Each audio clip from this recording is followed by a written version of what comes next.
دوسرے علاقائی ملکوں کے ساتھ بھی تعاون کرنا ہے تاکہ خطے میں اشیاء کی نقل و حمل، لوگوں کی نقل و حرکت اور خدمات کے تبادلے کے ذریعے اس کے وسیع تر ثمرات حاصل کیے جا سکیں۔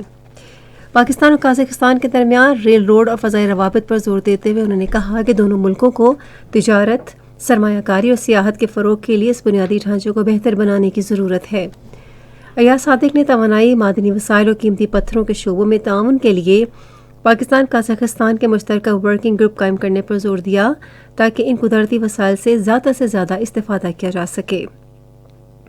دو طرفہ تجارت کا حجم بڑھانے کی ضرورت پر زور دیتے ہوئے وفاقی وزیر نے تجارتی رکاوٹوں کو ختم کرنے، نمائشوں کے انعقاد اور دونوں ملکوں کے درمیان کاروباری روابط مضبوط بنانے کے لیے لائحہ عمل تیار کرنے کی تجویز دی۔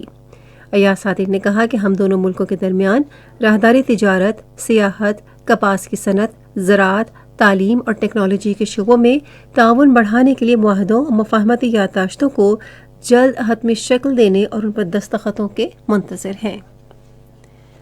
صدر ڈاکٹر عارف علوی نے سپریم کورٹ کے وکیل منصور عثمان اعوان کی پاکستان کے اٹارنی جنرل کے طور پر تعیناتی کی منظوری دے دی ہے۔ انہوں نے یہ منظوری آئین کی شق 100 کے تحت دی۔ صدر نے اشتر اوصاف علی کا اٹارنی جنرل کے عہدے سے استعفیٰ بھی قبول کر لیا ہے۔ چودھری پرویز الہی نے انہیں وزیر اعلیٰ پنجاب کے عہدے سے ہٹانے کے حوالے سے گورنر پنجاب بلیغ الرحمان کی طرف سے جاری کردہ حکم کے خلاف لاہور ہائی کورٹ میں درخواست دائر کی ہے۔ درخواست میں پرویز الہی نے عدالت سے استدعا کی کہ گورنر کے نوٹیفیکیشن کو کالعدم قرار دیا جائے۔ سندھ کے وزیر اعلیٰ سید مراد علی شاہ نے آج کراچی میں عالمی بینک کے تعاون سے قائم کیے گئے ریسکیو 1122 کے ہیڈ کوارٹرز کا افتتاح کیا۔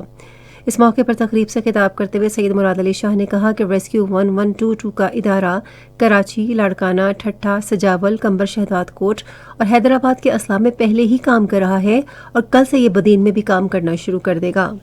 انہوں نے کہا کہ ریسکیو 1122 کی ہنگامی خدمت عالمی بینک کے سندھ ریزیلینس منصوبے کے تحت قائم کی گئی ہے۔ وزیر اعلیٰ سندھ نے کہا کہ اس خدمت کے ذریعے کراچی میں ایمبولینس، آگ بجھانے، شہری بچاؤ اور تحقیق، پانی کی بچت کی خدمات فراہم کی جائیں گی۔ انہوں نے کہا کہ ریسکیو سروس اہم شاہراہوں اور ہائی ویز پر ہر 50 کلومیٹر پر شروع کی جائے گی تاکہ صوبے میں ہنگامی صورتحال کے دوران لوگوں کے لیے فوری طبی سہولت یقینی بنائی جا سکے۔ یہ خبریں آپ ریڈیو پاکستان سے سن رہے ہیں۔ ترکیہ میں ایک سیمینار کے مقررین نے اقوام متحدہ سے اپیل کی ہے کہ وہ بھارت کے غیر قانونی زیر قبضہ جموں کشمیر کی صورتحال میں مداخلت کرے اور کشمیریوں کے مصائب ختم کرانے میں کردار ادا کرے۔ سیمینار کا اختتام post colonial studies application and research centre نے استنبول میں اسکوڈار یونیورسٹی میں کیا تھا اور اس کا موضوع تھا کشمیریوں کو ان کا حق خود ارادیت دینا کیوں ضروری ہے۔ مقررین نے کہا کہ مقبوضہ کشمیر میں انسانی حقوق کی خلاف ورزیاں منظم سوچے سمجھے منصوبے کے تحت اور بھارتی ریاستی سرپرستی میں ہو رہی ہیں۔ انہوں نے کہا کہ بھارت نے اپنی فوجیوں کو کشمیریوں کو گولی مار کر قتل کرنے اور ان کی تسلیل کرنے کی کھلی چھوٹ دے رکھی ہے اور انہیں جس طرح چاہیں کشمیریوں کے بنیادی حقوق اور انسانی وقار کی تحریک کو دبانے کا اختیار حاصل ہے۔ روسی صدر ولادیمیر پوٹن نے کہا ہے کہ روس یوکرین میں جنگ کا سفارتی ذرائع سے جلد یا بدیر خاتمہ چاہتا ہے۔ امریکی صدر جو بائیڈن کی طرف سے اپنے یوکرینی ہم منصب ولادیمیر زیلنسکی کی وائٹ ہاؤس میں میزبانی کے ایک روز بعد ولادیمیر پوٹن نے کہا کہ روس کا مقصد تنازع کو طول دینا نہیں ہے کیونکہ کشیدگی میں اضافہ بلا جواز نقصانات کا باعث بن سکتا ہے۔ انہوں نے یوکرین کو امریکہ کی طرف سے پیٹریاٹ فضائی دفاعی نظام سمیت فوجی امداد کی اہمیت کو رد کر دیا اور کہا کہ روس اس سے نمٹنے کا راستہ ڈھونڈے گا۔ چین میں ایک ہفتے کے اندر کورونا وائرس کے مریضوں کی تعداد میں نمایاں اضافہ ہونے کا خدشہ ہے، جس کے پیش نظر حکام ملک کے صحت کے نظام کے بارے میں اضافی اقدامات پر غور کر رہے ہیں۔ وزیراعظم لی کیشیانگ کے زیر صدارت اسٹیٹ کونسل کے ایگزیکٹو اجلاس میں صورتحال کا جائزہ لیا گیا اور اس سے نمٹنے کے حوالے سے اہم فیصلے کیے گئے۔ اجلاس میں متعلقہ اداروں کو ہدایت کی گئی کہ وہ اقتصادی اور سماجی حالات کو مد نظر رکھتے ہوئے کورونا وائرس سے نمٹنے کے حوالے سے مضبوط اقدامات کریں اور ترقی کے عمل، روزگار اور قیمتوں میں استحکام کو برقرار رکھنے کے حوالے سے کوششوں پر توجہ مرکوز کریں۔